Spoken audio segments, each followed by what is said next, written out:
Hello and welcome to the 15th episode of Emma's Advent Calendar. And I'm just gonna go right on ahead into the joke part of this episode. And we'll start with some Christmas jokes for kids, it says, but who's not been a kid, right? What does the gingerbread man put on his bed? Cookie sheets. Why was the little boy so cold on Christmas morning? Because it was December. How does a sheep say Merry Christmas? Feliz Navidad. I wonder if the sheep has fleas as well. What comes at the end of Christmas Day? The letter Y. So bad. What do you get when you combine a Christmas tree with an iPad? A pineapple. So bad. What happened to the thief who stole a Christmas calendar? He got 12 months. In what year does New Year's Day come before Christmas? Every year. Oh, that was another one. What does an elf study in school? The alphabet, of course. What is a bird's favorite Christmas story? The finch who stole Christmas. Not that great. Let's see.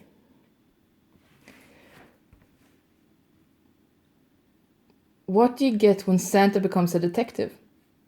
Santa Claus.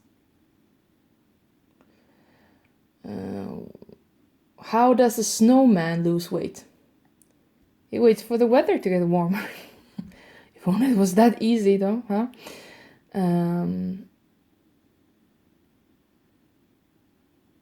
What did one snowman say to the other snowman? Do you smell carrots? I think I've said that one before as well.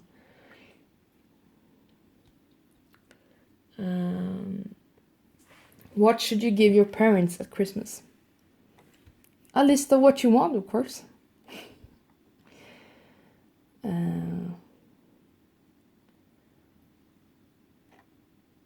Let's see. Well, I think that will be enough for that part of the episode, but please stay tuned. And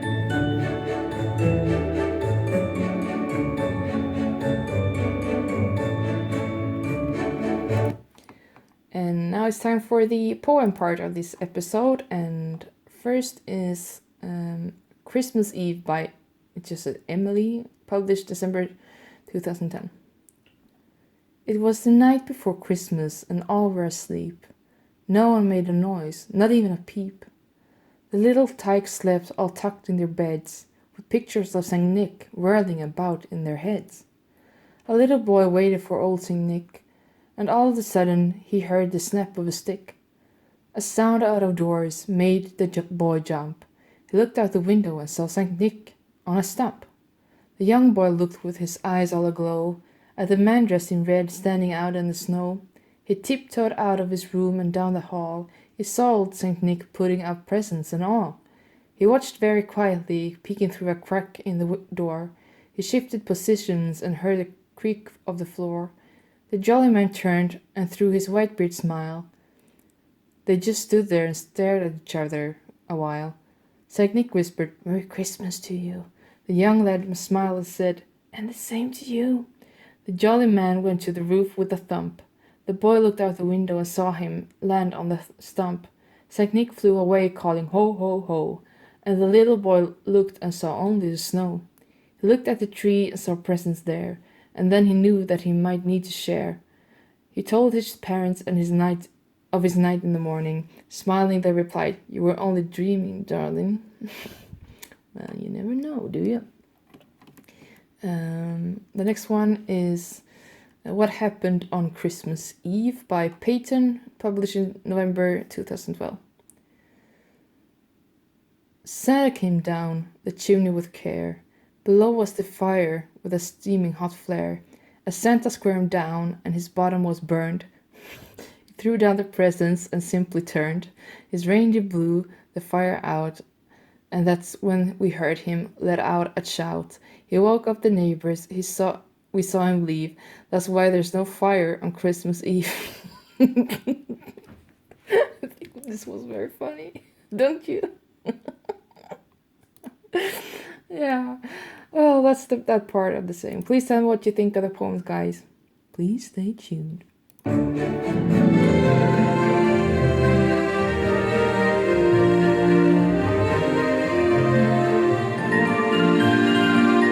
And now on to the fact part of this program. And for this episode, I've chosen the Christmas facts about Armenia. And as usual by now, please tell me if there are any facts, faults in this information. I've collected it from whychristmas.com and it was quite faulty when it came to Sweden. So I've chosen Armenia just because it's said to believe that the man Jesus was actually born or lived there at some point. So the Armenian language might have been the language of Jesus. So I thought it was suiting. So Christmas in Armenia. The Armenian Apostolic Church celebrates Christmas on January 6th. On this day, it also celebrates the Epiphany, which means the revelation that Jesus was God's son. Epiphany is now mainly the time churches remember the visit of the wise men to Jesus, but some churches, like the Armenian Apostolic Church, also celebrate the baptism of Jesus when he started his adult ministry and on Epiphany. Some Armenians fast, don't eat anything. In the week before Christmas, the Christmas Eve meal is called kerem. It often includes dishes such as rice, fish, nevik, which is green chard and chickpeas, and yogurt wheat soup called tanabor. Desserts include dried fruits and nuts, rojik, which is whole shelled walnuts threaded on a string and encased in grape jelly. Ooh, that sounds nice. Bastuk, a paper-like dessert made of grape jelly, cornstarch and flour. This lighter menu is designed to ease the stomach off the week-long fast and prepare it for a larger Christmas Day dinner. Children take presents of fruits, nuts, and other candies to other older relatives.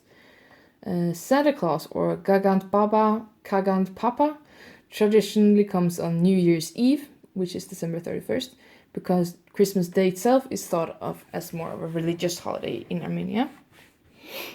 In Armenian, Happy Merry Christmas is, let's see,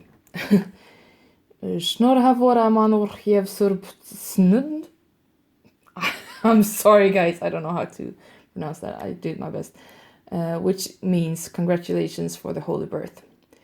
At the beginning of December, a big Christmas tree called Tonatsar is put up in Republic Square in Yerevan, the capital of Armenia. Favorite and traditional holiday foods in Armenia include anoshabur, which is Armenian Christmas pudding, kozi bud, which is glazed ham, and dried fruits. Every house is ready with lots of sweets because anyone might knock on the door and come in for a party. And that ends the fact segment of this episode. Please stay tuned.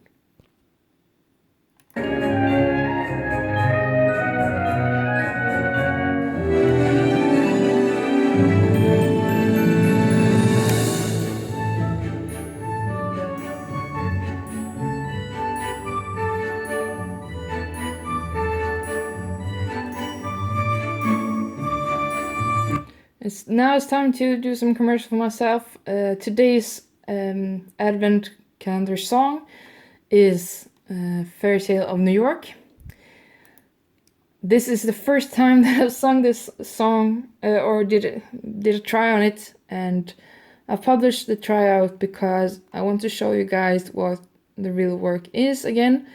I will absolutely redo this cover somewhere in the future.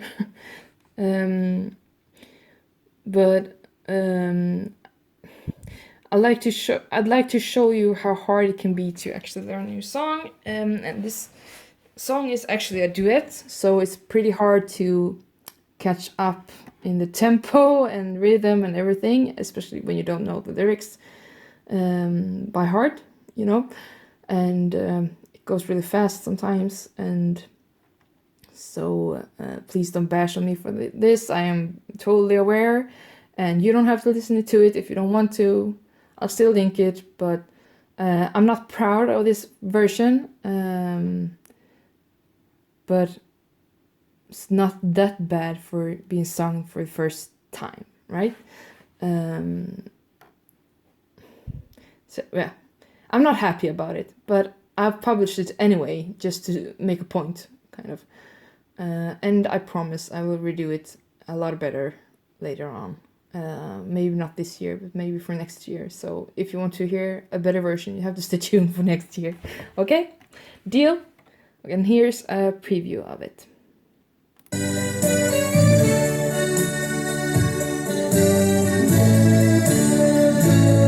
could have been someone, well, so could anyone. You took my dreams from me when I first found you. I kept them with me, babe. I put them with my own. Can't make it all alone. I built my dreams around you. Voice of wind, white kitty choir, singing "Go Away, Babe," and the bells are ringing out for Christmas Day. Oh, that's everything. As I said, I'm not happy about this cover. I don't like it. But it's really, really hard song to sing. So please, don't be too hard on me, okay? And I've totally made this episode so it wouldn't be as long as before. So I hope you like this video. If you like it, please comment, share, subscribe, like it, or do whatever you want, okay? Just if you have constructive criticism, please leave them in a comment and just not only in a dislike button, because then I don't know what to do about it, or even consider it. It's just a symbol, kind of, that I don't know what it means, more than someone didn't like it. I also have a hater out there. I don't know who it is. I have my suspicions, but haters, right? They're quite useless, because they don't often comment something useful. They just want to unleash their own burdens on someone else. So it's quite sad, actually. And that was it for this episode, guys. I hope you are feeling well and staying safe and everything in these difficult times. And I wish you happy holidays. Please listen to the next episode as well for tomorrow.